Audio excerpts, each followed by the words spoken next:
2008 كنت في اليابان. فلقيت مظاهرات نازله وبتاع، فبسال يعني اخوانا انتوا محتاجين على ايه وبتاع؟ قالوا لا ده عاوزين يدونا يوم اجازه. قلت له محتاجين؟ الناس قايمه هناك هم بياخدوا يوم الحد اجازه.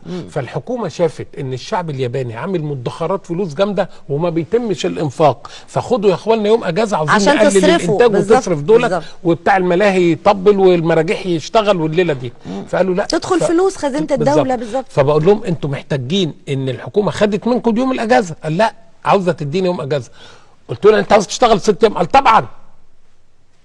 قال لي مش انتوا بتعملوا كده في الباقي؟ قلت له لا احنا احتاجينا لان عاوزين ياخدنا احنا ال7 ايام شغالينهم. عايزين ناخد ال7 ايام اجازه شغالينهم، فكل يوم محتاجين. ما انت هتقولي ايه بقى؟ ما ينفعش تقولي، ما ينفعش، لا مقارنه مجحفه وظالمه. يعني يبقى نوع من انواع الهزل في موضع الجد.